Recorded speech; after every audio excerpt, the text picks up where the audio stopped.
Welcome back into a new heart-touching English shadowing episode.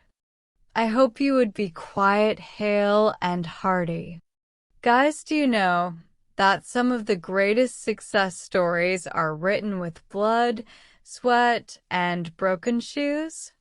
Today, you are not just going to listen to a heart-touching story of a father's silent sacrifice, but you are also going to transform your English speaking skills.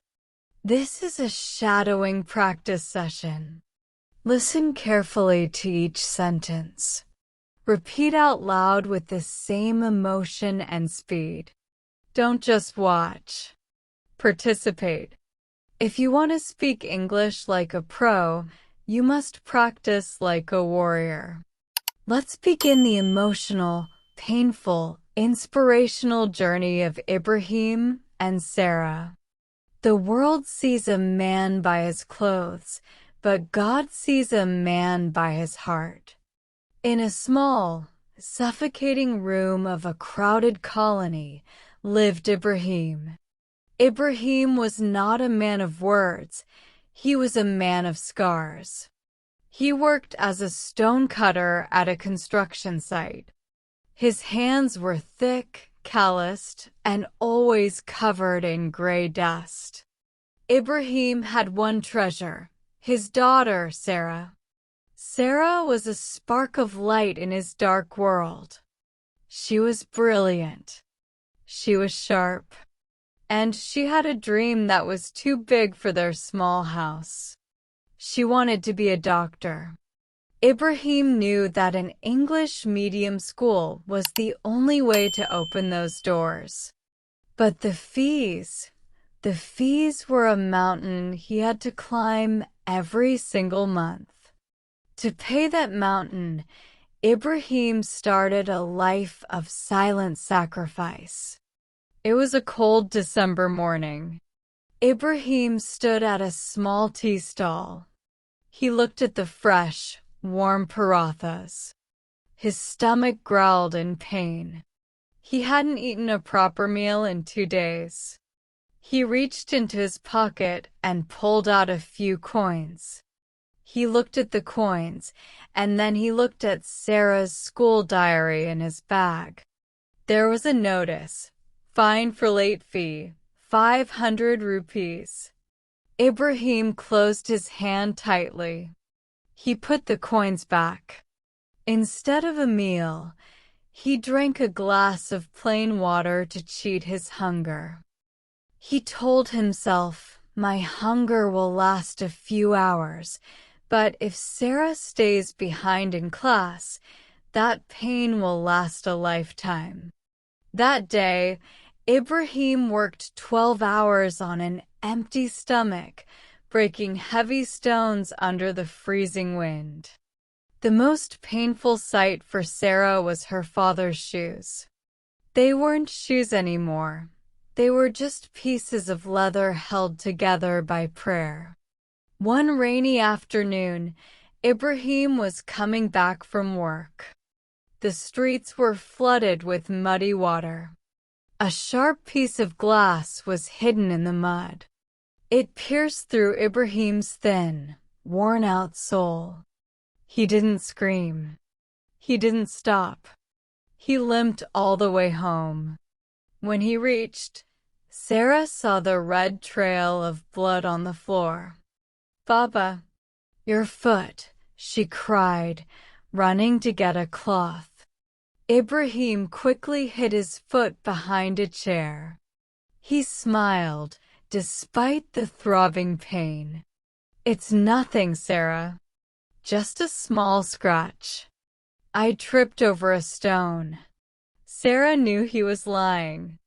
She saw the shoes soaked, broken, and ancient. She realized her father was walking on blood so she could walk toward her dreams. When Sarah got into medical college, the expenses doubled. Ibrahim needed a coat for the harsh winter. His old sweater was full of holes. He had saved 3,000 rupees to buy a second-hand jacket from the Sunday market. But Sarah needed a thick medical textbook, Gray's Anatomy. It was expensive. Ibrahim went to the market, but he didn't go to the clothes section. He went to the bookstore. That entire winter, Ibrahim worked in only his thin, torn sweater. His skin turned blue from the cold. He coughed all night. When Sarah asked why he didn't buy the jacket, he laughed. "I am a laborer, Sarah. My hard work keeps my blood warm. I don't need a coat. But you need that book to save lives."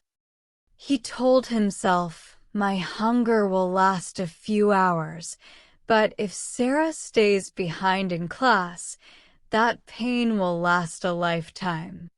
That day, Ibrahim worked 12 hours on an empty stomach, breaking heavy stones under the freezing wind. The most painful sight for Sarah was her father's shoes.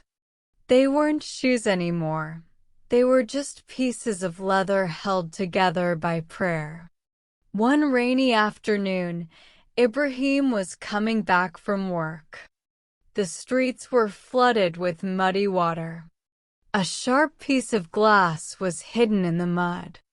It pierced through Ibrahim's thin, worn-out soul. He didn't scream. He didn't stop. He limped all the way home. When he reached, Sarah saw the red trail of blood on the floor. "Baba, your foot," she cried, running to get a cloth. Ibrahim quickly hid his foot behind a chair. He smiled, despite the throbbing pain. "It's nothing, Sarah. Just a small scratch. I tripped over a stone." Sarah knew he was lying. She saw the shoes soaked, broken, and ancient. She realized her father was walking on blood so she could walk toward her dreams. When Sarah got into medical college, the expenses doubled. Ibrahim needed a coat for the harsh winter. His old sweater was full of holes. He had saved 3,000 rupees to buy a second-hand jacket from the Sunday market. But Sarah needed a thick medical textbook, Gray's Anatomy. It was expensive. Ibrahim went to the market, but he didn't go to the clothes section. He went to the bookstore. That entire winter, Ibrahim worked in only his thin, torn sweater. His skin turned blue from the cold. He coughed all night. When Sarah asked why he didn't buy the jacket, he laughed. "I am a laborer, Sarah. My hard work keeps my blood warm. I don't need a coat.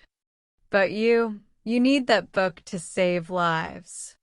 Sarah was not just a student, she was a warrior. Seeing her father's sacrifices, a fire started burning inside her. It wasn't just a desire to study, it was a rage against poverty. It was a fire to burn every obstacle that stood in her father's way. While other students spent money on cafes and clothes, Sarah sat in the corner of the library. She would study until the lights were turned off.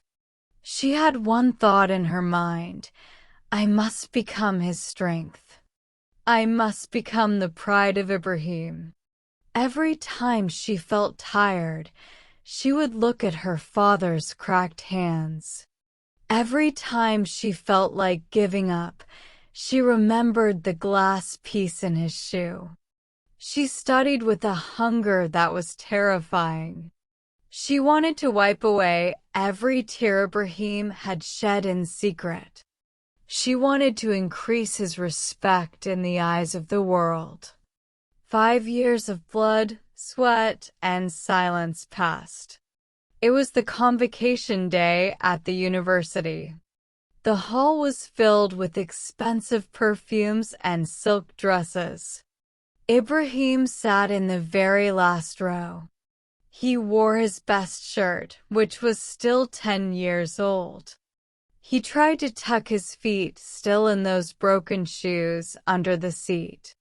The dean announced, "The gold medal for the best graduating doctor goes to Dr. Sarah Ibrahim."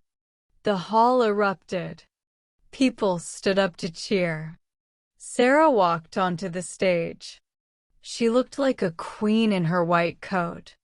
But she didn't look at the medal. She didn't look at the dean. Her eyes were searching for the last row. When she received the medal, she was asked to speak. Her voice was loud and clear. "I am a doctor today," she said, "but the real hero is sitting in the back. My father is a stone cutter. He broke stones so I could build a future.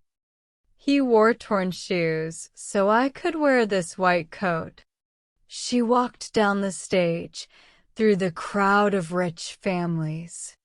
She reached the last row. Ibrahim stood up, trembling with tears.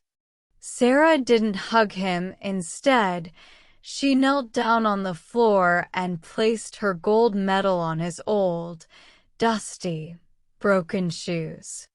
"Baba," she whispered, "this medal doesn't belong to me. It belongs to your sacrifices. Today, you're the father of a doctor.